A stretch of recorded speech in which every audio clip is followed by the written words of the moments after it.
Boleh nampak skrin? Boleh. Okey, sekejap ni. So boleh nampak skrin, kita boleh mula sekarang lah. Okey, so saya punya nota yang saya share dekat dalam Telegram, dah salin ke belum dalam buku nota masing-masing? Salin ke tidak? Siapa yang dah salin angkat tangan? Yang dah salin nota saya share malam tadi. Okey, Ryan seorang lagi. Yang lain macam mana? Aisyah Alfia dah salin ke belum? Tak angkat tangan tu tak salin lagi lah. Aisyah ada? Belum lagi. Liang Wengkai? Ang Gigi? Tak salin lagi. Okey, sudah Liang Wengkai. Okey, dah salin ke belum? Yang dah salin angkat tangan. Saya panggil angkat tangan. Yang dah salin Ryan tadi dah. So Jingkai? Belum lagi. Tang Zihang?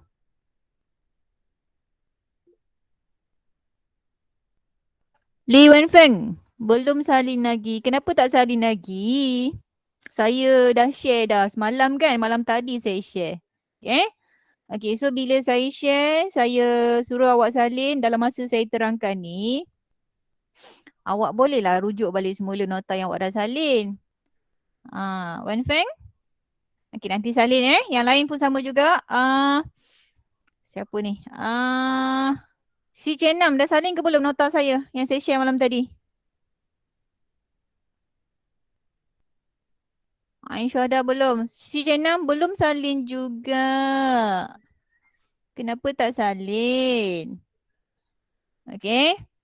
Okay. Nanti bila saya terangkan tak adalah awak tercari-cari slide kan. Okay. Dan saya tak payah nak buka sana sini. Okay. Okay. So saya harap nanti lepas ni, lepas kelas, rujuk balik semula nota yang saya share. Okay. Dan tolong salin. Okay. Okay, so hari ni kita akan masuk kepada topik 4.1.4.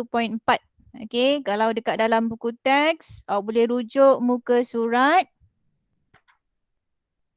Okay, muka surat 102. Kita dah nak habis dah bab 4.1 ni. Topik 4.1 kita dah nak habis minggu depan. Kita akan masuk sikit je tentang menguji ralat. Menguji atur cara dan membaiki ralat. Okay, so hari ni kita akan masuk kepada 4.14, iaitu pembangunan atur cara. Di mana dekat dalam topik ini kita akan lihat, saya akan tunjukkan beberapa contoh macam mana kita boleh membangunkan satu atur cara yang melibatkan pelbagai penggunaan pelbagai pilihan, ulangan, ada pemboleh ubah dan ada operator matematik. Maksudnya kita boleh gabungkan semua sekali. Dia punya macam kalau kita gunakan Scratch, blok atur cara Scratch kita boleh gabungkan sekali, maksudnya melibatkan pelbagai pilihan dan juga ulangan serta pemboleh ubah dan operator matematik. Okey, seterusnya kita pergi kepada slide yang berikutnya. Kejap. Okey, boleh nampak Okey, sebelum kita masuk kepada topik, kita imbas kembali, Awak dah belajar tentang fasa pembangunan atur cara masa awak belajar TMK. Subjek Teknologi Maklumat dan Komunikasi semasa di tahun 6. Fasa pembangunan atur cara kita ada 5. Iaitu yang pertama sekali adalah analisis masalah. Yang kedua kita ada fasa reka bentuk atur cara. Fasa yang ketiga adalah fasa pengekodan. Yang keempat adalah fasa pengujian dan juga penyahpepijatan. Dan fasa yang terakhir sekali adalah fasa dokumentasi. Kalau awak masih ingat lagi, ini awak dah pernah belajar semasa di tahun 6, masa dekat sekolah rendah. Tapi saya tak pastilah awak ingat lagi ataupun tidak. Sebab masa sekolah rendah dulu, kalau nak ikutkan dalam silibus sekolah rendah, awak dah belajar dah Scratch. Even darjah 5 pun dah ada dah sebenarnya Scratch darjah 5. Jadi kalau awak pernah buat, awak pernah ikuti kelas masa di sekolah rendah, saya rasa sedikit sebanyak kamu boleh ingat balik semula. Jadi kita akan pergi satu demi satu tentang fasa dalam pembangunan atur cara. Bila kita nak buat atur cara ni, kita mesti ikut dia punya turutan dia. Kita tak boleh bila nak bangun atur cara ni terus pergi kepada pengukudan. Terus nak type. Ataupun bila saya buat latihan, bagi latihan scratch tu kan. Okey, awak tengok soalan terus awak pergi kepada blok atur cara, awak terus tarik dia punya dekat sprite tu. Tak boleh lah. Okey, maksudnya awak kena ikut flow dia. Kena ikut step by step. Langkah demi langkah. Okey, mesti pergi kepada analisis masalah. Okey, lepas tu baru pergi kepada reka bentuk. Atur cara ini cara yang betul. Okey, cara yang betul bila kita nak membangunkan atur cara. Okey. Okey, fasa yang ketiga adalah pengukudan, pengujian dan penyapa pijatan serta yang akhir sekali adalah fasa dokumentasi. Okey, kita pergi pada slide seterusnya. Okey. Seperti yang saya terangkan tadi, maksudnya pembangunan atur cara dia melibatkan 5 fasa utama tadi, iaitu fasa analisis masalah, fasa reka bentuk program, fasa pengukudan, fasa pengujian dan penyapa pijatan serta yang terakhir sekali adalah fasa dokumentasi. Okey, kita tengok satu demi satu. Apa yang dikatakan yang berlaku, okey, yang selalunya berlaku pada setiap fasa. Okey, fasa yang pertama adalah fasa analisis masalah. Okey, dalam fasa analisis masalah, okey, bila kita ada satu masalah, kita mesti nak tahulah, okey, dengan lebih lanjut, okey, supaya mudah untuk kita kenal pasti cara bagaimana kita nak selesaikan masalah tersebut. Okey, jadi pada fasa analisis masalah, okey, selalunya sebagai seorang pengatur cara, okey, pengatur cara dia akan melakukan temu bual bersama pelanggan. Okey, untuk mengetahui kehendak pelanggan dan bagi menentukan input, proses dan output untuk atur cara yang akan dibangunkan. Ini kalau katakan sebagai satu pengatur cara yang dia akan membina satu sistem lah. Bila dia bina satu sistem, dia kena tahulah. Okey, pelanggan tu dia nak suruh buat sistem yang bagaimana. Okey, jadi dekat sini dia kena tentukan sebagai seorang pengatur cara. Okey, yang paling penting dia kena tahu apakah input dia, maklumat. Maklumat yang dia perlu dapatkan. Okey, kemudian apakah proses yang perlu dia lakukan? Maksudnya dia kena fikirkan proses yang bakal dilakukan dan apakah output, hasil yang akan diperolehi bila dia bina sesuatu sistem. Okey, itu berlaku dalam fasa analisis masalah.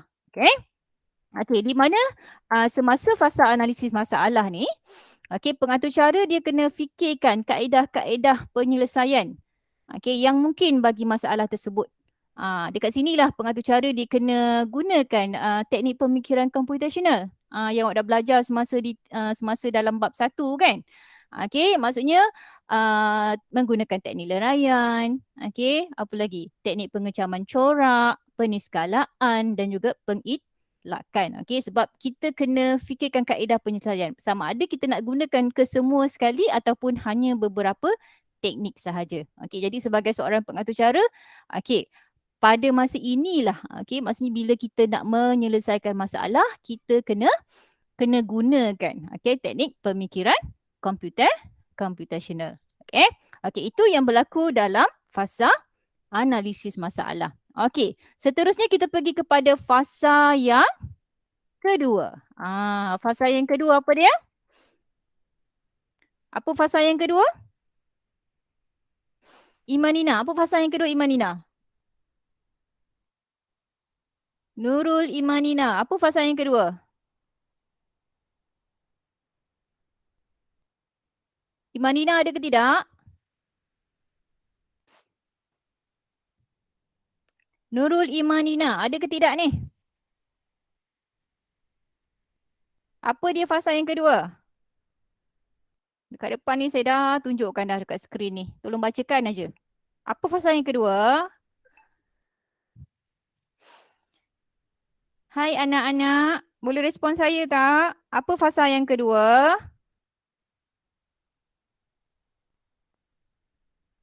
Ada 14 orang dalam ni, takkan seorang pun tak boleh nak bersuara.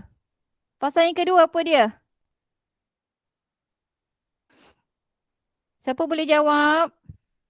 Boleh sebutkan? Takkan tak ada seorang nak sebut ni. Tolong sebutkan saja. Apa dia fasa yang kedua? Fasa apa? Aisyah Afia. Fasa apa fasa kedua ni Aisyah? Fasa reka bentuk Ada atau ke tidak cara. ni Aisyah Afia? Ya, baca je sebutkan. Okey, fasa reka bentuk atur cara. Okey, kita nak buat sesuatu bila kita dah analisis masalah. Okey, kita akan masuk kepada fasa yang berikutnya iaitu fasa reka bentuk atur cara. Okey, pada fasa inilah okey yang kalau awak ingat lagi semasa dalam bab 1. Okey, kita belajar tentang algoritma kan? Okey, kemudian awak dah belajar tentang bentuk apa tu? Bentuk grafik, perwakilan grafik. Okey, jadi dekat sinilah pengatur cara dia akan menggunakan pengatur cara dia akan menggunakan kenapa tak keluar ni? Okey, dia akan mula menulis pseudocode, melukis carta alih dan mereka bentuk antara muka pengguna grafik ataupun GUI iaitu Graphic User Interface. Okey, biasa kalau macam antara muka pengguna grafik ni macam paparan lah. Okey, sama ada paparan pada apa ni? Pada handphone. Kalau katakan sistem yang dibangunkan tu boleh digunakan pada handphone, pada Android ke ataupun pada iOS ke kan. Okey, jadi dekat situ maksudnya dalam fasa reka bentuk atur cara ni, pengatur cara dia akan mula mereka bentuk antara muka pengguna ataupun graphic user interface. Maksudnya secara kasar, maksudnya secara draft dia lah. Okey, dia akan tulis pseudocode sistem tu. Okay, flow sistem macam mana. Dia boleh pilih dua cara. Sama ada dia nak menulis pseudocode ataupun dia melukis carta alih. Maksudnya kalau katakan awak sebagai pelajar ASK, sebab itulah awak belajar, awak kena tahu kedua-dua sekali. Okay, sebab kadang-kadang ada atur cara yang dia hanya dibekalkan dengan pseudocode. Okay, ada juga atur cara yang dibekalkan dengan carta alih sahaja. Jadi sebab tu awak kena tahu kedua-dua sekali. Okey, pseudocode dan juga carta alih. Okey, dekat sini kita ulang kaji balik semula apa yang kita dah belajar. Okey, dan kita akan implementkan dengan apa yang berlaku dalam setiap fasa penyelesaian masalah. Okey. Seterusnya, okey, tadi pengatur cara menulis pseudocode. Okey, apa yang dikatakan sebagai pseudocode? Okey, ini kita dah belajar dalam bab 1. Okey, pseudocode adalah arahan. Arahan yang ditulis dalam bahasa tabi'i manusia. Bahasa tabi'i ni maksudnya bahasa yang kita faham lah. Kalau katakan bahasa Malaysia lah. Ataupun bahasa Inggeris. Tapi kalau macam kita dekat sekolah ni memang kita gunakan bahasa Melayu, bahasa Malaysia ataupun bahasa Inggeris yang kita boleh faham. Yang manusia boleh faham. Dia tak boleh gunakan pseudocode, gunakan simbol. Kalau simbol orang tak faham kan. Sebab tu pseudocode mesti ditulis dalam bahasa tabi'i manusia. Bahasa yang manusia boleh faham. Seterusnya. Pseudocode. Pseudocode juga dia tidak mementingkan perincian. Maksudnya dia bukanlah satu set arahan yang lengkap. Sebab tu dia tak ada perincian di mana pemboleh ubah tidak perlu diisytiharkan dan fungsi tidak dinyatakan. Maksudnya dia punya keterangan dia secara umum. Tapi kita masih boleh fahamlah arahan yang perlu dilakukan. Itu adalah pseudocode. Apa yang dikatakan sebagai pseudocode. Seterusnya. Pseudocode juga adalah satu arahan yang hanya memberikan gambaran tentang proses yang akan dilaksanakan. Gambaran tentang proses yang akan dilaksanakan. Dan pseudocode tidak mempunyai format piawai tetapi mesti ada perkataan mula dan juga perkataan tamat. Kadang-kadang ada pseudocode. Pseudocode yang kalau awak tengok yang kita pernah buat yang perkataan yang dipapar macam mula, paparkan, hitung, itu adalah kata kunci yang penting lah. Mana-mana kata kunci yang penting biasanya dia akan tulis menggunakan huruf besar. Contoh macam perkataan mula kan, mula dengan tamat. Biasanya itu ditulis dalam menggunakan huruf besar. Kalau tak nak tulis dalam huruf besar pun adalah lebih baik kalau kita menulis pseudocode dengan kita memberikan nombor, numbering. Numbering maksudnya step lah. Nombor 1 mula, Nombor 2, contoh macam masukkan nama anda, kan? Okey, jadi dia ada step by step. Jadi bila kita baca tu kita tahulah. Oh, nombor 1 dia nak mula. Nombor 2 apa langkah dia. Jadi orang tahu. Okey, orang lain baca pun dia tahu. Okey, boleh faham. Okey, boleh faham apa yang ditulis oleh pengatur cara menggunakan pseudocode. Okey. Okey, tadi berkenaan tentang pseudocode. Okey, kita tengok yang kedua pula. Okey, yang kedua yang kita pernah belajar, catat alih. Okey, kalau pseudocode tadi dia adalah tulisan dalam bentuk bahasa tabi'i manusia. Kan? Okey, dalam bahasa tabi'i manusia. Kalau catat alih merupakan simbol-simbol piawai yang mempunyai maksud tersendiri dan mewakili pelaksanaan tugas tertentu. Ni pun kita dah belajar dalam bab 1, kita ada 6 bentuk yang awak kena hafalkan. Awak kena tahu bentuk dan juga apa fungsi dia. Okey, kalau untuk mula kita nak gunakan simbol apa? Simbol piawai yang macam mana? Okey, ataupun simbol grafik dia, bentuk yang macam mana? Okey, dan setiap bentuk tu dia ada setiap fungsi yang tersendiri. Okey, dan mewakili pelaksanaan tugas tertentu. Okey. Okey, biasanya catat alih digunakan untuk menunjukkan aliran logik atau cara yang bakal dibangunkan dengan simbol-simbol khas yang bersambungan dengan garisan yang berarah. Dia mesti ada flow dia lah, ada aliran dia. Daripada satu proses kepada satu proses yang lain, dia mesti bersambung aliran tu. Okey, sebab tu kalau katakan ada bentuk tapi tak ada anak panah ataupun tak ada aliran, jadi kita tak tahu nak pergi ke mana, kan? Okey, sebab tu perlunya aliran yang betul. Okey. Okey, dan antara muka grafik. Okey, tadi kita saya dah terangkan tentang pseudocode, catat alih. Okey, yang akhir sekali antara muka grafik. Okey, antara muka grafik adalah paparan yang diperhatikan oleh pengguna semasa menggunakan atur cara yang dibangunkan. Maksudnya paparan macam contoh macam yang sekarang skrin ni kan. Skrin yang sekarang awak tengok kan. Itu maksud dia paparan lah. Okey, paparan macam kedudukan ni kan, kedudukan semua sekali ni, ini dikatakan sebagai antara muka grafik. So kita tahulah ini adalah button apa untuk leave call kan. Okey, ini adalah button untuk turn off microphone. Okey, so awak boleh nampak dekat situ. So itu dinamakan sebagai antara muka grafik pengguna. Jadi bila kita nak bina satu sistem tu, okey, sistem tersebut mestilah mesra pengguna. Okey, kalau dalam bahasa Inggeris kita panggil sebagai user friendly. Okey, mungkin kali pertama kita guna tu mungkin kita tak faham, tapi bila kita dah explore kan, macam kalau katakan awak first time beli handphone, ayah awak belikan awak handphone kan, memang mula-mula awak tak tahu macam mana nak gunakan handphone ni. Ataupun kalau katakan awak baru guna Telegram kan, kali pertama awak guna memang awak tak tahu setiap fungsi tu, tapi bila once awak dah pernah guna, awak dah tahu dah. Okey, macam mana nak add member kan, macam mana cara nak dapatkan file. Jadi benda tu, itu yang kita panggil sebagai antara muka pengguna. Di mana bila seorang pengatur cara membina antara muka grafik, dia mestilah memudahkan pengguna. Okey, itu kita panggil sebagai perlu mesra pengguna. Okey. Okey, seterusnya. Okey, fasa yang ketiga. Okey, tadi kita dah masuk fasa analisis, fasa reka bentuk. Yang ketiga adalah fasa pengekodan. Okey. Dekat sinilah fasa pengekodan. Kalau yang kita gunakan Scratch, kita mula menggunakan blok atur cara tu.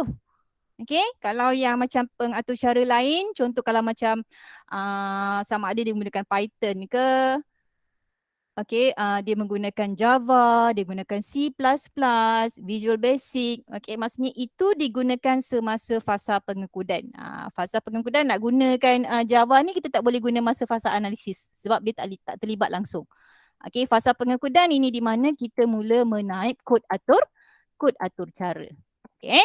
Okey, pada fasa pengekodan, pengatur cara akan menukarkan pseudocode kepada kod yang difahami oleh komputer dengan menggunakan bahasa pengatur caraan seperti Visual Basic, Java ataupun Visual C++. Scratch bukan bahasa pengatur caraan Scratch bukan bahasa pengaturcaraan. Bahasa pengaturcaraan tu yang dia punya arahan dalam bentuk bertulis. Sebab Scratch ni dia bukan bentuk bertulis. Sebab dia menggunakan blok-blok aturcara. Jadi dia bukanlah bahasa pengaturcaraan. Dia cuma satu aplikasi sahaja. Okey, jadi dalam fasa pengukuran ini juga ada pelbagai jenis bahasa. Ikutlah pengaturcara tu digunakan bahasa pengaturcaraan yang macam mana untuk menghasilkan satu sistem. Bukan setakat 3 ini saja, ada banyak sebenarnya. Okey, dia ada Python, dia ada apa lagi? SQL, ada PHP, KHTML. HTML ni nanti kita akan belajar lagi 2 minggu. Itu masa tu baru kita akan gunakan bahasa pengaturcaraan HTML. Okey, seterusnya selepas fasa pengekodan, kita akan masuk kepada fasa yang keempat. Iaitu fasa pengujian. Apa yang berlaku dalam fasa pengujian? Maksudnya bila seorang pengaturcara tu dia dah bina dia punya coding dia punya aturcara, dia nak tengok sama ada aturcara tu betul ataupun tidak, boleh tak dapat hasil seperti yang diminta oleh dia punya pelanggan, jadi dia kena ujilah. Dia kena ujilah. Dia kena buat pengujian. Jadi apa yang berlaku dalam fasa pengujian? Pengaturcara akan menguji aturcara yang telah ditulis untuk mengesan dan membetulkan sebarang ralat. Untuk mengesan tu maksudnya pengujian. Mengesan adalah dia melakukan pengujian. Dia membetulkan ralat yang berlaku, dekat sini kita panggil sebagai penyahpepijatan. Dia nak betulkan ralat, maksudnya dia melakukan proses penyahpepijatan. Maksudnya dia kena betulkan. Kalau let's say kalau katakan bila dia type dia punya kod aturcara ada ralat, ada kesilapan, jadi dia kena betulkan lah. Sebab kalau kata ada kesilapan maksudnya sistem dia tidak akan berjalan dengan baik. Dan kalau dekat dalam pengaturcaraan biasanya ada 3 jenis ralat yang berlaku. Ada 3 jenis ralat yang berlaku, iaitu yang pertama sekali adalah ralat sinteks. Ralat sinteks. Mana-mana kalau katakan bahasa kan. Contoh awak belajar bahasa Melayu, bahasa Inggeris, bahasa Mandarin ke. Jadi bila awak menulis satu ayat tu kadang-kadang ada kesilapan awak mengeja kan. Jadi itu kalau dalam bahasa yang biasa pun kita panggil sebagai kesilapan menulis. Menulis ayat. Tapi kalau dekat dalam kod aturcara kita tak adalah tulis kata kesilapan menulis ayat. Tapi kita panggil sebagai ralat sinteks. Dia adalah, dia tertinggal, dia punya ciri-ciri tu ada. Nanti saya akan terangkan pada kelas akan datang. Ralat yang kedua adalah ralat masa larian. Yang kita panggil sebagai runtime error. Dan yang ketiga adalah ralat logik. Maksudnya kalaulah dalam satu-satu aturcara yang dibangunkan oleh pengaturcara berlaku salah satu daripada ralat ni. Contoh walaupun ada satu sahaja kesilapan, maksudnya sistem itu tidak boleh berfungsi dengan baik. Walaupun ada satu ralat saja. Jadi maksudnya sistem itu tidak akan berfungsi dengan baik. Sebab tu fasa pengujian ini sangat penting. Kalau tak buat fasa pengujian ni memang sia-sia lah. Sebab dah penat bangunkan sistem kan. Tiba-tiba tak nak buat pengujian, nak terus run je. Memang tak boleh lah. Itu dalam fasa yang keempat. Kita pergi kepada fasa yang terakhir. Fasa yang terakhir adalah fasa dokumentasi. Mana-mana kalau katakan orang bangunkan sistem, dia mesti kena buat pelaporan dia. Dalam bahasa lain, fasa dokumentasi ni kita boleh katakan sebagai pelaporan lah. Laporan daripada sistem yang dibangunkan tu. Di mana dekat dalam fasa dokumentasi ini, pengaturcara dia akan sediakan 2 jenis dokumentasi. Ada 2 jenis dokumentasi, iaitu dokumentasi dalaman dan yang kedua adalah dokumentasi luaran. Dokumentasi dalaman dan juga dokumentasi luaran. Apa yang dikatakan sebagai dokumentasi dalaman?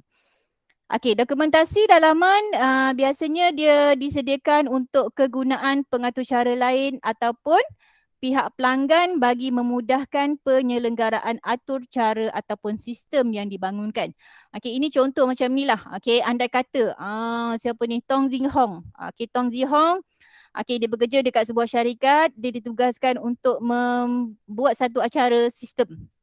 Okey, tiba-tiba dia satu hari tu dia katakan 1 minggu lah. 1 minggu dia tak sihat. So dia tak dapat datang bekerja. Okey, jadi tugasan dia tu akan diambil alih mungkin oleh Eng Yuzi, dia punya partner kan. Okey, jadi bagaimana Eng Yuzi nak memahami atau cara yang dibangunkan oleh Tong Zi Hong. Okey, kalau tidak ada satu dokumentasi, tak ada satu panduan. Okey, jadi itulah pentingnya dokumentasi dalaman. Jadi contoh kalau kata kat Tong Zi Hong adalah pengatur cara, katakan yang pertama kan, okey, Eng Yuzi pun seorang pengatur cara juga. Okey, let's say kalau Tong Zi Hong tak dapat datang bekerja dan tugas dia diambil oleh Eng Yuzi dia tak perlu nak kacau Tong Zi Hong pun. Nak tanya dia macam mana nak buat semua sekali kan. Okey, tapi dia hanya merujuk kepada dokumentasi dalaman yang telah disediakan. Contoh kalau ada masalah, dia hanya rujuk kepada dokumentasi dalaman. Okey, itu maksudnya bila satu sistem tu dia ada dokumentasi dalaman, jadi dia memudahkan. Okey, walaupun orang yang membangunkan satu sistem tu dia tak ada, dia dah pindah ke, dia sakit ke, dia demam ke kan. Okey, jadi bila adanya dokumentasi dalaman, maksudnya orang lain boleh ambil alih tugas, boleh take over dia punya tugas tu. Okey, itu pentingnya dokumentasi dalaman. Okey. Okey, kalau tadi dokumentasi dalaman. Okey, kita lihat apa yang dikatakan sebagai dokumentasi luaran. Okey. Dokumentasi luaran pula, dia berbeza lah. Okey.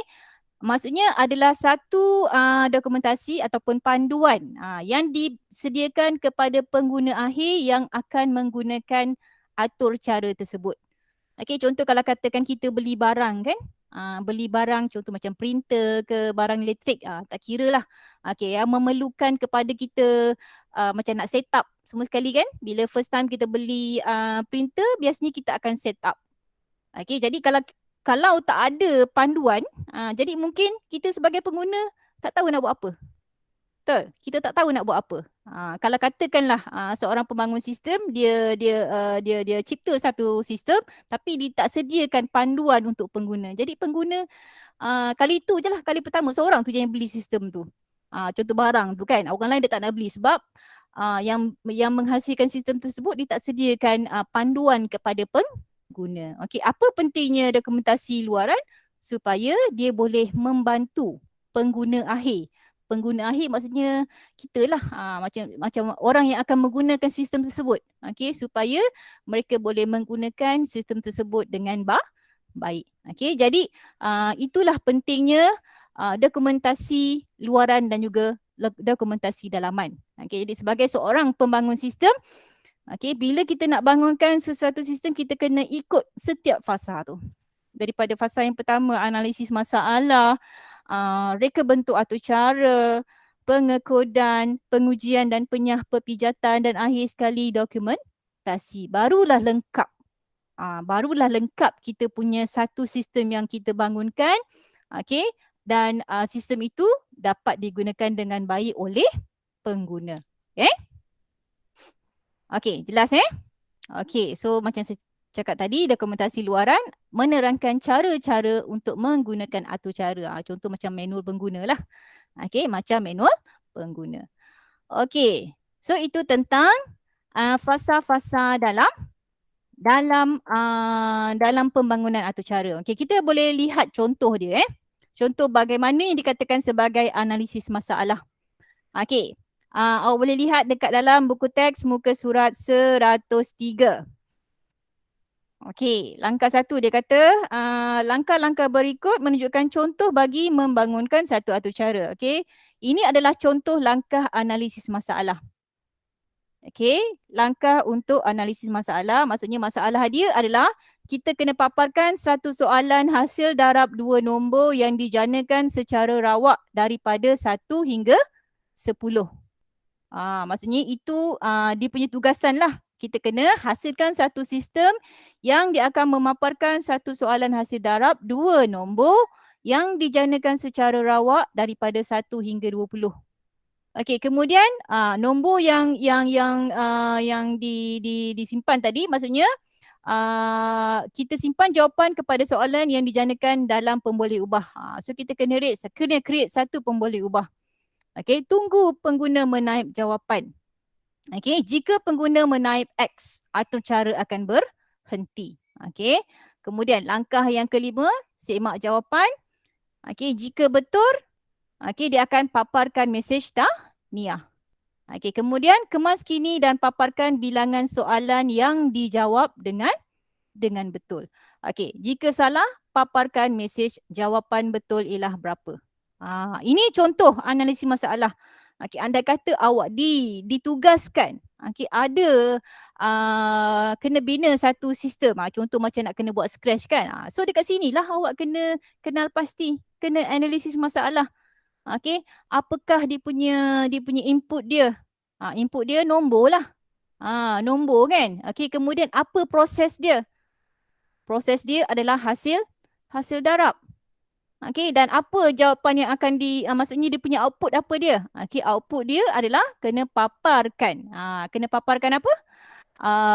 Maksudnya kena paparkan kalau katakan dia jawapan dia betul, dapatlah paparan tahniah. Okey, kalau salah, dia akan paparkan jawapan betul apa dia. So dekat situ berlakunya fasa yang pertama tadi, iaitu fasa analisis masalah. Awak kena tengok soalan macam kita nak selesaikan masalah matematik. Kan? Mak pergi ke kedai beli 1 kilo daging, 2 kilo 2 kilo ayam, kemudian suruh kira berapa harga untuk semua barang. So awak akan cuba analyse. Awak analyse, apakah maklumat yang ada untuk kamu selesaikan masalah. Sama juga macam ni. Cuma mungkin dia punya ayat tu ada banyak. That's why awak kena pergi satu demi satu.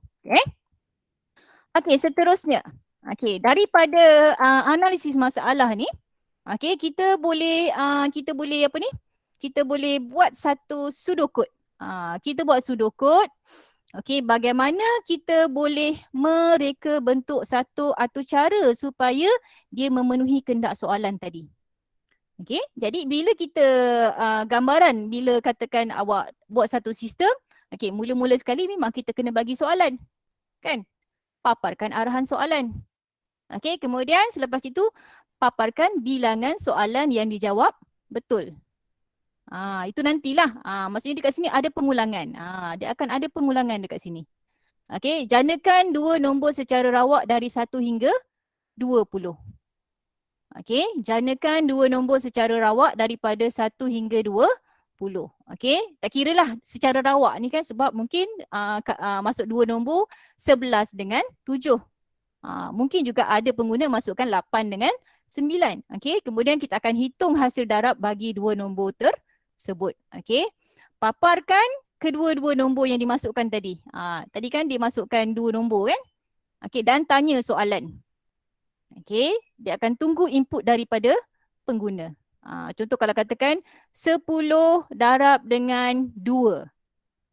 Kan? 10 darab dengan 2. Dia tunggu input daripada pengguna. Sama ada dia nak masukkan jawapan ke ataupun tidak. Kalau kata pengguna, pengguna dimasukkan X. X maksudnya dia tak nak main lah, dia tak nak jawab. Dia tak nak jawab. Maksudnya kuis akan dihentikan. Bila kuis dihentikan, maksudnya daripada sini, daripada hentikan kuis ni, automatik dia akan pergi pada tamat. Sebab pengguna memilih masukkan X. Tapi kalau katakan pengguna dia masukkan nilai lah. Contoh macam 10 darab dengan 2, dia masukkan 20. Bila 20, maksudnya dia akan semak input pengguna. Kalau betul, dia akan keluarkan paparan mesej tahniah. Tapi kalau katakan pengguna tadi bila dia tanya soalan, dia masukkan 10 darab dengan 2, jawapan dia katakan dia bagi 18. Kan? Kalau katakan pengguna bagi jawapan 18, daripada sini tunggu input pengguna ni akan terus masuk kepada langkah yang ini. Okey, maaf, jawapan yang betul ialah berapa? Salah lah jawapan dia kan? Okey? Okey. So nanti dia akan ulang balik semula. Dia akan paparkan balik semula soalan. Okey? Okey, dan kalau katakan dah selesai, dia akan tamat jika yang kedua dan akhir sekali, okey, atur cara akan tamat. Okey, maksudnya daripada reka bentuk atur cara ini sebenarnya dia adalah asasnya datang daripada analisis masalah ni. Dia asasnya datang daripada analisis masalah. Okey? Okey, seterusnya, okey, daripada fasa reka bentuk atur cara, kita masuk kepada fasa yang ketiga, pengekudan. Okey, daripada reka bentuk atur cara, kita masuk kepada fasa pengekudan. Okey, dekat sini kita boleh menggunakan perisian aplikasi Scratch. Okey, aplikasi Scratch. Okey, di mana kita bolehlah bina pemboleh ubah yang diperlukan dengan menggunakan langkah-langkah yang pernah saya tunjukkan.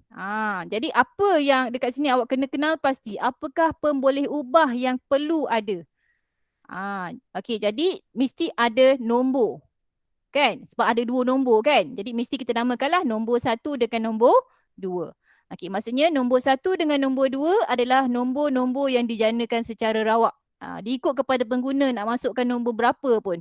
Okey, yang penting daripada nombor 1 sampai nombor 20. Okey, kemudian kita mesti ada variable pemboleh ubah jawapan. Okey, maksudnya pemboleh ubah jawapan inilah yang akan menyimpan maklumat tentang jawapan yang sebenar. Okey, dan yang ketiga adalah bilangan betul. Bila kita jawab, dia mesti ada pemboleh ubah bilangan betul, di mana bilangan betul ini dia akan menyimpan maklumat tentang bilangan soalan yang dijawab dengan betul. Contohlah kalau katakan 10 kali dia jawab, mungkin ada 8 yang betul. So bilangan betul dia akan paparkan nantilah. Okey? Okey, ini bagi langkah pengekudan yang pertama. Okey, kita kena setkan dia punya pemboleh ubah terlebih dahulu. Okey?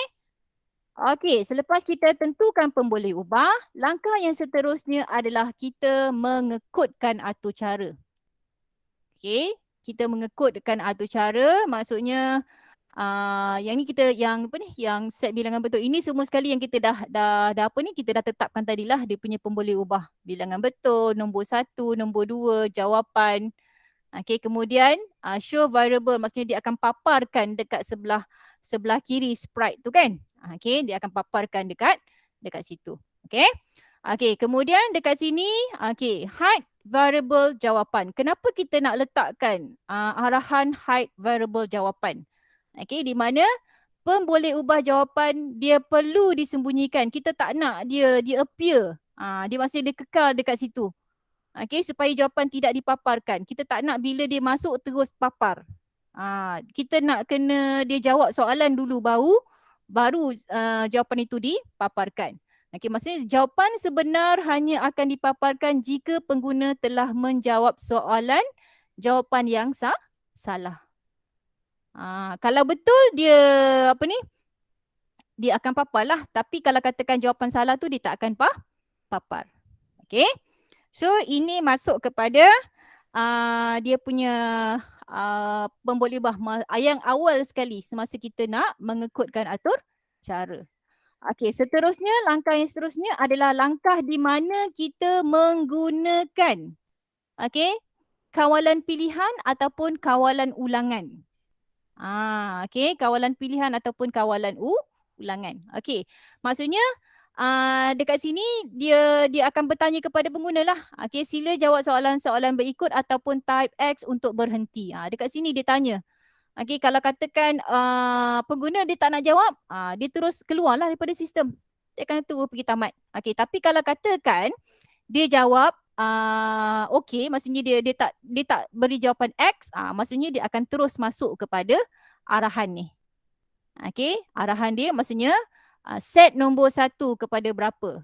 Maksudnya pick random. Okey, kemudian set nombor 2. Dia akan minta pengguna masukkan nombor 2. Maksudnya daripada pilihan nombor yang rawak. Okey, contoh dekat sini kalau katakan dia dah masuk nombor pertama dengan nombor kedua. Okey, so dekat sini akan berlakunya dia akan berlakunya operasi tadi. Okey, nombor 1 dengan nombor 2. Dia akan darabkan. So dekat sinilah adanya operator matematik. Okey, dekat sini forever. Forever gelung ulangan. Selagi dia tak keluar, maksudnya selagi dia tak tekan X, selagi itulah dia akan ulang. Nampak tak? Forever ni maksudnya dia ulang lah. Ni ada tanda nak panah naik ke atas. So dekat sini berlakunya ulangan. Okey, kemudian dekat sini adalah di mana proses pengguna dia memilih nombor yang dia nak masukkan. Okey, kita akan masuk kepada bahagian yang kedua. Okey, bahagian yang kedua berlakunya struktur kawalan pelbagai pilihan. Okey, iaitu if, else, if, else. Jika tidak, okey. Jika tidak, okey. Jika maka, okey. Jika tidak, okey. Okey, so dia akan tanya untuk, maksudnya dekat sini dia akan joinkan nombor pertama dengan nombor yang kedua. Tadi kan dia dah masukkan nombor pertama dengan kedua kan? Okey, kalau katakanlah pengguna, katakan nombor pertama tu dia bagi nombor 10, yang kedua adalah nombor 2. Okey, dia tuliskan jawapan. Okey, so dekat sini if answer X, then dia akan stop. Tapi else, okey, if answer equal to jawapan. Okay, answer means, answer ialah input pengguna kepada soalan yang dipaparkan, answer ni. Kalau katakan dia beri jawapan X, so dia akan keluar. Tapi kalau katakan dia beri jawapan yang betul, dia akan keluar bilangan betul lah berapa. Dan dia akan ulang lah, ni akan atas. Okay, tapi kalau and then dia akan paparkan tahniah. Okay, jika tidak dia akan maaf, jawapan yang betul ialah berapa. Okey, kemudian dia akan ulang balik semula naik dekat atas. Pilih nombor yang seterusnya lah, 2 nombor seterusnya. Okey, jadi proses itu akan berulang-ulang. Okey, ini di mana bagaimana kita menggunakan Scratch. Okey, Scratch blok pengaturcaraan Scratch untuk kita lengkapkan tugasan tu lah. Okey, melengkapkan tugasan. Okey, seterusnya langkah 4, langkah pengujian. Okey, dan juga langkah penyahpepijatan. Okey, jadi ada beberapa contoh paparan yang akan kelihatan lah. Okey, yang akan kelihatan pada stage. Okey, sebagai contoh, yang gambar yang pertama ni, ruang pertama adalah paparan arahan apabila atur cara dimulakan. Bila atur cara dimulakan, bilangan betul belum ada lagi. Nombor 1 pun dia tak masuk lagi kan. Jadi belum ada lagi dia punya paparan dia. Dekat sini dia akan keluar, sila jawab soalan-soalan berikut ataupun type X untuk berhenti. Kalau katakan dia tak nak jawab, so dia akan terus boleh pangkah. Type X kat sini means dia akan keluar daripada atur cara. Tapi kalau dia nak jawab soalan, contoh nombor pertama dia masukkan 5. Nombor kedua dia masukkan 14. Jadi 5 darab 14, jawapan dia adalah 70. Okay, so dia baru jawab sekali saja. Dia baru jawab sekali sahaja. Okay. Okay, seterusnya. Okay, bila dia betul tadi, keluarlah paparan tahniah. Okay, paparan mesej tahniah jika jawapan yang dimasukkan oleh pengguna adalah betul. Okay, jadi bilangan betul bertambah sebanyak 1 tadi. Yang tadi tu. Bila dia masukkan saja betul, automatik dia akan keluar 1 dekat sini. Okey. Okey, seterusnya dia akan masuk kepada kalau katakan salah. Contoh kalau katakan salah, okey, dia akan keluarkan paparan, maaf jawapan betul ialah berapalah. Contoh patutnya tadi 7 darab 5 darab dengan 14 sepatutnya 70. Tapi mungkin dia bagi jawapan lain. Ataupun mungkin 9, nombor pertama 9, nombor 2 adalah nombor pertama 11, nombor 2 adalah 9. Okey, mungkin dia masukkan 88 lah sebagai contoh kan. Patutnya jawapan yang betul ialah 99. So dia akan paparkan lah. Okey, kalau salah dia akan keluar paparan mesej jawapan betul ialah berapa. Okey. So itu dia punya cara lah bagaimana proses tu berlaku. Okey, dan awak boleh cuba sebenarnya dekat dalam atur cara Scratch awak. Okey, awak boleh cuba sendiri. Okey, dan kita pergi kepada langkah yang seterusnya. Langkah yang seterusnya adalah langkah dokumentasi. Okey, di mana langkah dokumentasi adalah langkah di mana kita membuat pelaporan. Okey, laporan proses pembangunan daripada peringkat awal hingga akhir. So inilah dia punya proses dia daripada awal. Daripada awal ni kan. So ini maksudnya sebahagian daripada dokumentasi. Maksudnya langkah analisis masalah, kita ada reka bentuk atau cara. Ini maksudnya semua sekali kena masukkan dekat dalam dokumentasi. Okay. Okay, boleh faham tak penerangan saya ni? Boleh faham ke tidak? Kalau faham tolong angkat tangan. Okay, good. Okay, so tugasan kita seterusnya adalah, okay, saya akan tunjuk bagaimana cara kita membuat pelbagai bentuk segitiga, segi empat dan juga pentagon serta heksagon dan juga heptagon menggunakan atur cara Scratch. Okay, blok atur cara Scratch. Okay, jadi sebelum itu, kalau kita tengok dekat sini kan, kalau kita tengok dekat sini, okey, bila kita nak buat kita nak buat atur cara, okey.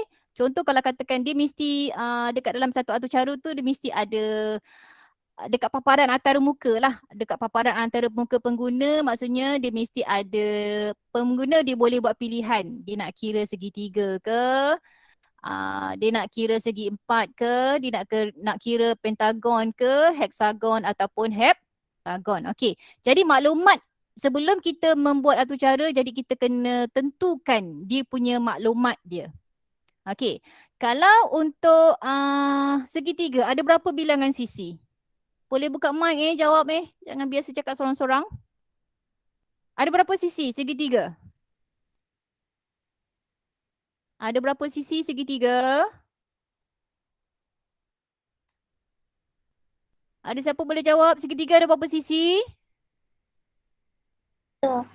3 kan? Segi empat?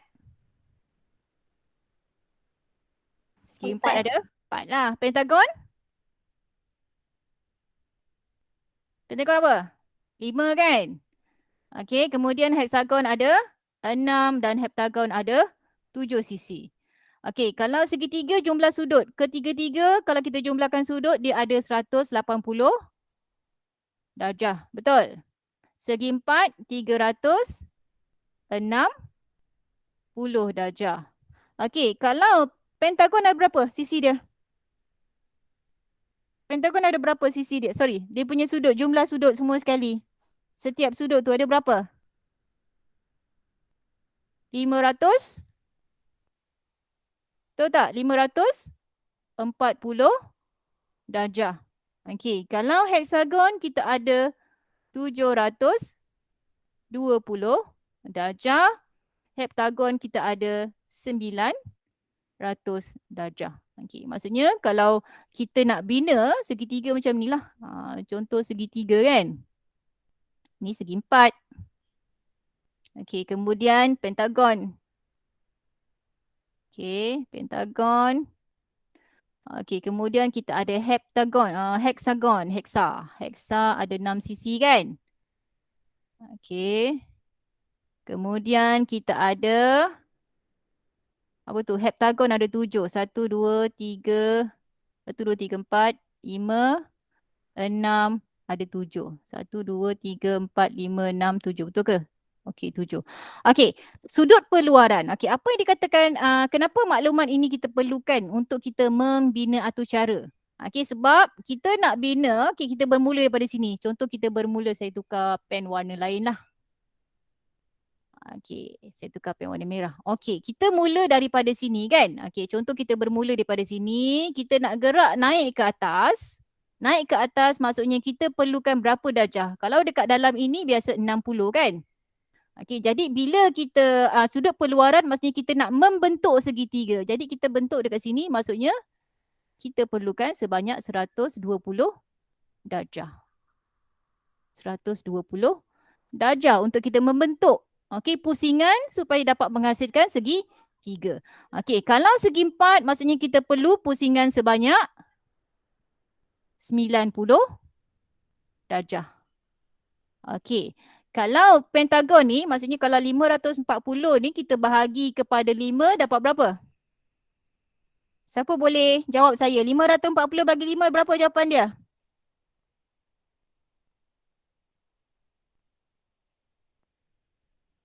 540 bahagi dengan 5 berapa? Patutnya dekat dalam ni sebanyak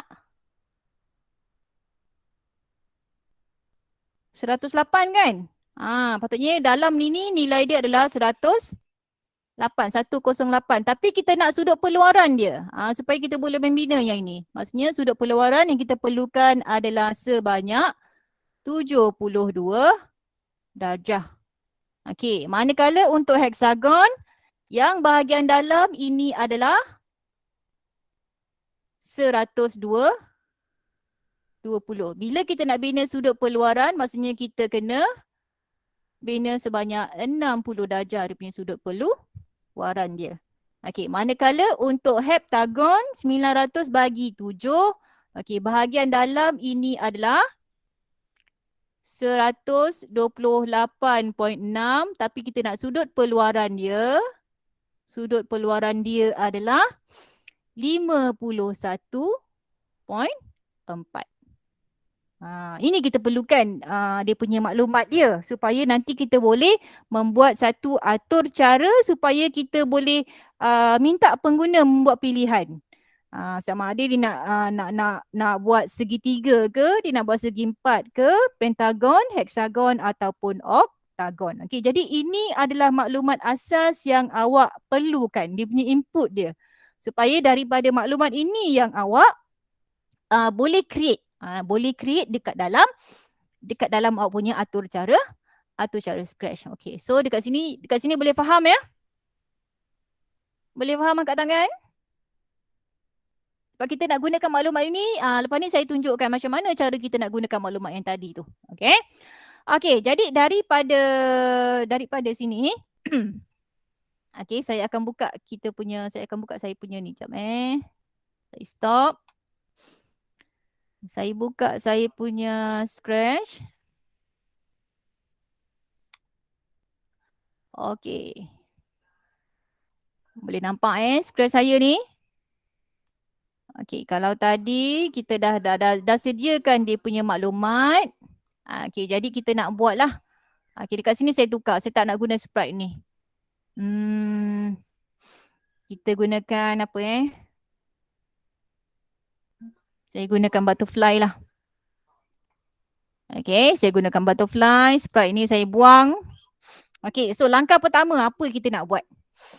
Okey, jadi langkah yang pertama, okey, sebab kita nak membina. Okey, kita nak membina satu atur cara yang dia perlu ada apa ni? Dia perlu pengguna boleh masukkan nilai Cikgu tak nampak. Oh, saya belum share. Sorry. Saya belum share. Okey. Thank you beritahu. Kalau tak beritahu, saya cakap seorang-seorang lah kat sini. Awak tak nampak apa-apa pun. Okey. Okey, so boleh nampak Okey, langkah yang pertama adalah di mana kita nak minta pengguna memasukkan pilihan. Jadi kan kita nak buat satu atur cara supaya pengguna boleh membuat pilihan. Jadi okey, macam biasa kita kena ada flag dulu. Okey. Okey, dan pilihan ini dia akan berulang selagi mana pengguna dia tak masukkan tak masukkan pilihan X. Okey, dia akan ulang lah. Okey, jadi bila ulang selama-lamanya kita gunakan forever. Ambil forever dekat sini. Okey.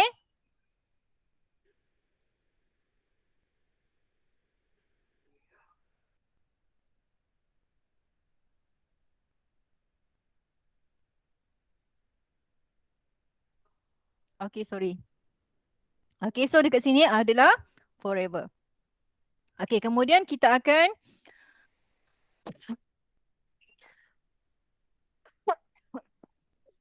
kita akan tanya pengguna.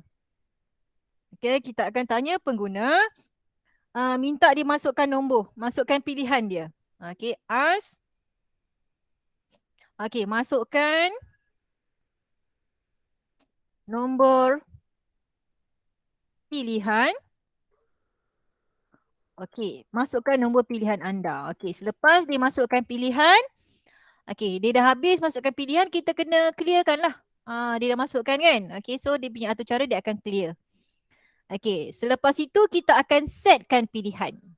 Okey, kita akan setkan pilihan. Dekat sinilah kita kena create satu variable. Okey, variable dia adalah dia punya pertama sekali adalah pilihan. Okey, dekat sini kita akan minta pengguna untuk memasukkan dia punya pilihan. Okey. Okey, pilihan dia kepada apa? Okey, setkan pilihan dia kepada jawapan lah. Nanti pengguna akan memasukkan jawapan. Okey. Okey, selepas dia masukkan jawapan, kita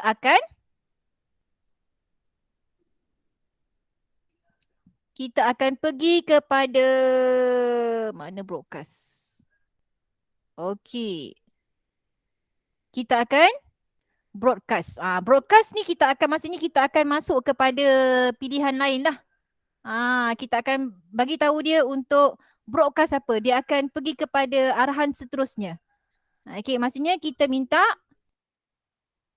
nak minta supaya dia boleh lukis gambar rajah kan, sebab pengguna dia nak pilih saja. Dia akan pilih apa ni, pilih sama ada segitiga ke segi empat, okey, heksagon, heptagon ataupun pentagon. Okey. Okey, jadi bila dia dah buat pilihan, okey, bila pengguna dia dah buat pilihan, okey, jadi dekat sini kita akan broadcast. Okey, broadcast kepada sila lukis. Lukiskan. Okey, lukiskan bentuk. Arahan dia maksudnya kita dah minta lukis bentuk. Okey, lukis bentuk polygon. And then kita create. Okey. So ini baru arahan yang pertama. Okey, selepas bila arahan broadcast, kita akan dapat maklumat yang seterusnya, maksudnya when I receive. Okey, when I receive. Kan tadi broadcast kan dia suruh lukis bentuk polygon.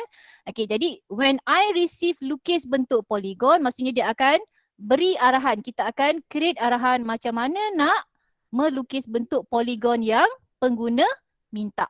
Okey, sebagai contoh kita punya yang pertama adalah bentuk segitiga. Okey, jadi sebelum kita nak melukis bentuk segitiga, kita kena pilih lah. Okey, kita kena pilih lah. Okey, maksudnya kita kena pergi kepada motion lah. Okey, motion maksudnya kita akan setkan dia punya paksi dia. Dia mesti ada paksi X dengan paksi Y kan. Okey, so dekat sini saya letakkan paksi Y yang mendata itu sebagai negatif 60. Negatif 60 maksudnya dia bermula daripada sebelah kiri. Kan bila bermula pada sebelah kiri, orang nampak tak? Okey, dia akan start daripada negatif kan. Daripada sini negatif. Okey, saya start daripada negatif 60. Okey, manakala Y, okey, saya bermula daripada negatif katakan 93. Okey. Okey, ini kita baru tentukan dia punya paksi dulu. Okey, selepas paksi, okey, kita akan point in direction. Okey, motion maksudnya point in direction. Dia punya arah pergerakan dia tu. Okey, maksudnya arah pergerakan. Okey, dan bila kita nak lukis, kita mesti lukis dalam bentuk supaya kita boleh nampak. So kita pilih pada pen. Okey, so dekat sini saya setkan pen kepada size supaya saya boleh nampak garisan yang dilukis tu. Pen size kepada katakan 3. Maksudnya nanti dia punya bentuk apa ni, pen tu lah supaya kita nampak jelas kan. Okey, kemudian bila saya dah setkan kepada saiz 3, bila dah lukis mesti kena pen down. Pen down maksudnya dia dah stop melukis. Okey, ini baru arahan dia. Okey, arahan yang untuk dia mula-mula melukis. Okey, sekarang saya akan tunjukkan arahan di mana pengguna membuat pilihan. Okey, bila pengguna membuat pilihan. So kita pergi pada control. Okey, kita pergi kepada if. Okey, if else sebab dia pelbagai pilihan. Okey. Jika pengguna membuat pilihan. Ada kat sini pilihan lah. If pilihan sama dengan dekat sini. Sebab kita ada 5 pilihan kan. Jadi kalau katakan pertama sekali, jika pengguna membuat pilihan sama dengan satu, pilihan yang pertama tadi kan. Pilihan sama dengan satu. Sebab kan tadi kan saya punya PowerPoint ni kan, kita ada berapa ni? Kita ada 3 bentuk kan. Kita ada 5 bentuk ni. Kita ada 5. Sama ada satu ada dia pilihan segitiga. Maksudnya bila katakan pengguna pilih satu, maksudnya kita nak lukis segitiga. Jadi apa arahan untuk melukis segitiga? Jadi kita setkan dia punya sisi dia. Untuk segitiga bilangan sisi adalah 3. So dekat sini sisi dia punya variable belum ada lagi. Jadi kita kena buat variable untuk sisi yang pertama. Kemudian mesti ada variable untuk sudut dia. Kena ada lah. Sudut. Dan apa lagi? Sisi dengan sudut.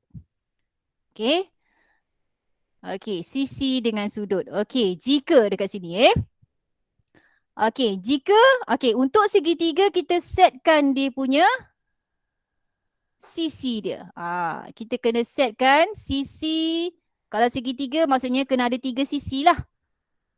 Kemudian kita kena setkan dia punya sudut dia. Untuk segitiga tadi yang saya cakap, untuk sudut dia, sudut peluaran bukan jumlah sudut.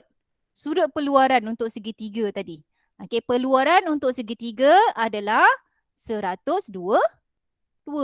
Macam mana nak cari 120 ni tadi saya dah terangkan dah. Itu untuk segitiga. Tapi kalau katakanlah dia tak nak segitiga, itu baru pilihan pertama. Kita kena buat pilihan yang kedua untuk segi 4. Jadi kita kena ada lagi if else dia. Saya copy, saya duplicate so kena ada lagi dekat sini. So kita tukar je lah. Andai kata tadi pilihan pertama untuk segitiga. Sekarang ni kita buat untuk pilihan yang kedua. Di mana kalau katakan pengguna memilih untuk melukis segi 4. Jadi kat sini kita tukarlah daripada pilihan 1 kepada pilihan 2. Sebab dia adalah segi 4, jadi sisi untuk segi 4 kita tukar kepada 4 sisi. Kemudian kita setkan sudut untuk segi 4 adalah 90. Sudut peluaran dia 90 darjah. Sama juga untuk yang kedua tadi. Katakan untuk yang ketiga, pilihan yang ketiga iaitu pentagon. Kalau katakan pentagon dekat sini kita tukarlah. Jadi pilihan nombor 3. Sisi untuk pentagon adalah 5. Tukarkan sini 5.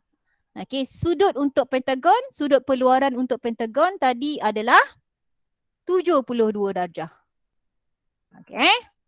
Itu baru yang keberapa tadi? Yang ketiga, pilihan ketiga. Sekarang kita pergi kepada pilihan yang keempat. Pengguna kalau katakan dia nak melukis heksagon. So pilihan yang keempat. Saya duplicate saja.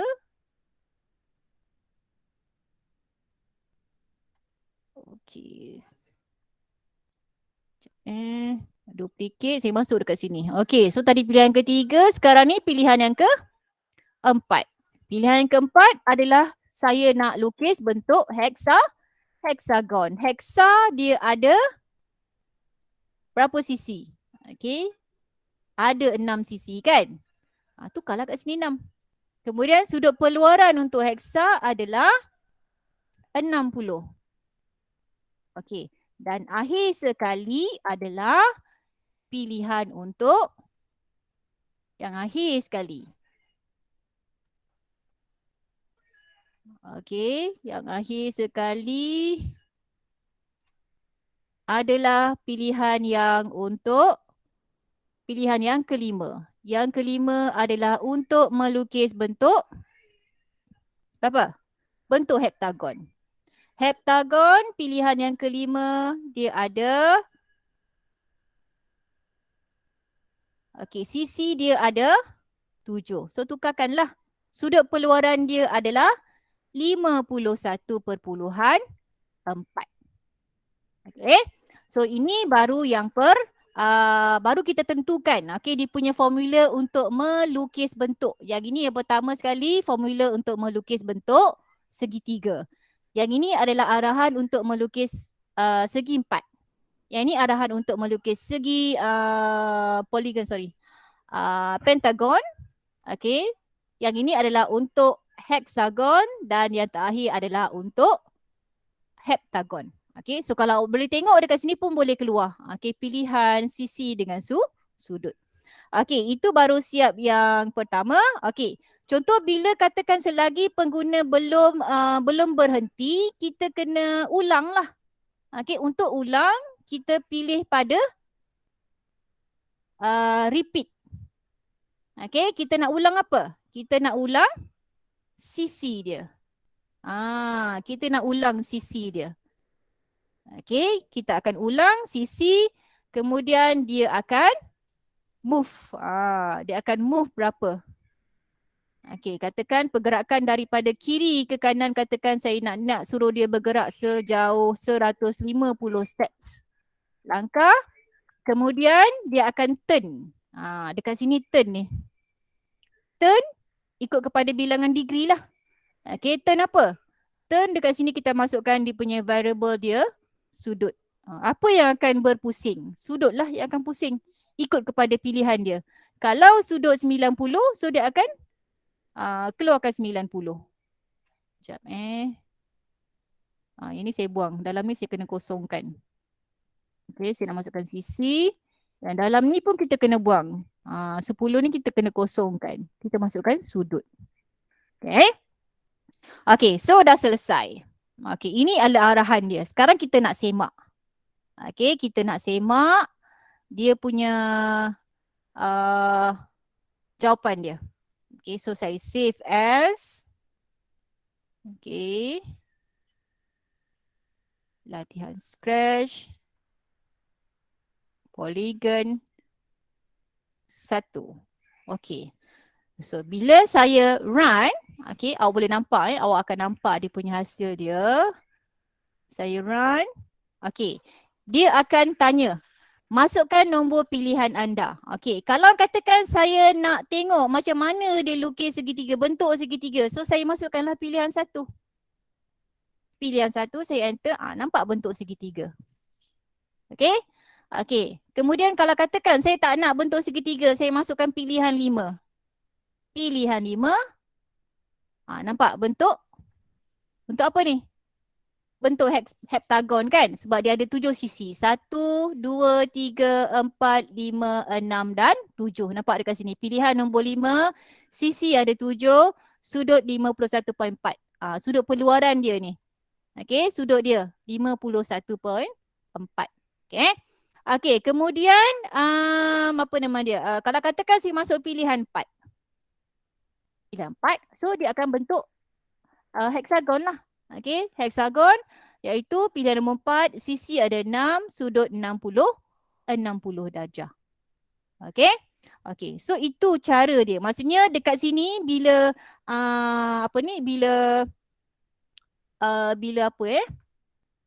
bila pengguna, okay, pengguna masukkan pilihan dia 1, 2, 3, 4, so dia boleh nampak, okay, bentuk yang dilukiskan. Okay, sebab dekat sini kan, masukkan nombor pilihan anda ni lah, masukkan nombor pilihan anda. Kemudian dia akan setkan pilihan kepada jawapan. Okay, kat sini lah, setkan pilihan kepada jawapan. Contoh kalau saya masukkan nombor 3, okay, dia akan pergi broadcast. Okay, broadcast maksudnya dia akan jalankan arahan yang ni. Jalankan arahan ikut kepada pilihan pengguna. So maksudnya tadi saya pilih nombor 3. Jadi dia akan broadcast arahan yang ini. Okay, dia akan broadcast arahan untuk melukis pentagon. Ada 5 sisi. 1, 2, 3, 4, 5. Jadi yang keluar dekat sini cuma yang ni lah. Okay, one click yang ini. Okay, tapi broadcast ini merujuk kepada arahan yang dimasukkan oleh pengguna. Okay? Okay, jelas Boleh faham tak? Kalau boleh faham, angkat tangan. Seorang, dua orang lagi. Yang lain macam mana? Boleh Okay, so kalau boleh faham. Sekejap Okay, kalau boleh faham, selepas ini nanti saya minta kamu buat latihan. Okay, latihan. Okay, awak boleh rujuk buku teks muka surat 105. 105 ke? Sorry. Latihan muka surat 107. Okay, muka surat 107.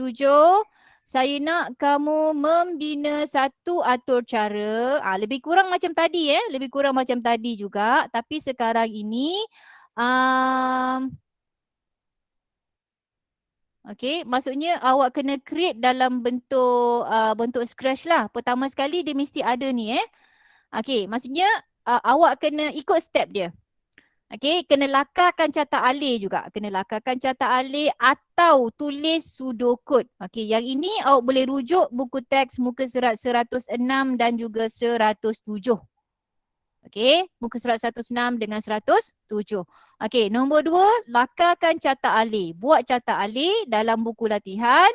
Okay, berdasarkan carta alih, saya nak kamu bina kod atau cara menggunakan blok arahan Scratch. Okey, kemudian lakukan pengujian dan juga pepijatan ke atas atur cara yang dibina. Nombor 5 ni tak perlu. Saya nak kamu buat nombor 2, nombor 3 dan juga nombor 4. Okey, nombor 2 dengan nombor 3 ini kamu kena buat dekat dalam, nombor 2 awak buat dekat dalam buku, buku latihan. Nombor 3 ni awak buat dekat dalam blok atur cara Scratch. Okey, kemudian saya nak kamu send jawapan kamu dekat dalam Telegram. Okey, dekat dalam Telegram. Tolong hantarkan awak punya jawapan dekat dalam Telegram. Okey, cuma saya tak pastilah. Okey, dalam banyak-banyak latihan yang saya hantar ni tak sampai 10 orang pun yang menghantar jawapan. Okey, jadi saya tak boleh nak nilai yang tak hantar ni sama ada awak faham ataupun tidak. Sebab kalau awak setakat tengok saja langkah-langkah yang saya ajar and then awak kata awak faham, okay, tapi awak tak hantar jawapan pada saya, macam mana saya nak tahu awak faham ke tidak? Sebab saya tak nampak latihan yang awak buat. Okay, jadi saya masih lagi menunggu latihan-latihan yang sebelum ni. Okay, awak boleh tengok balik semula dekat dalam Telegram.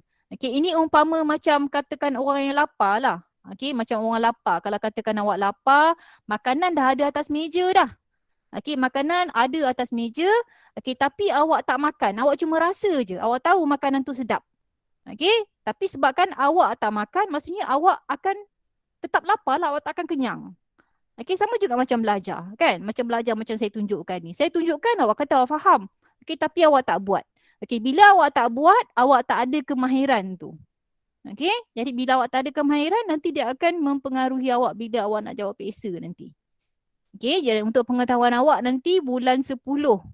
Okay, bulan 10 ataupun mungkin awal bulan 11, kita akan ada satu lagi pentaksiran.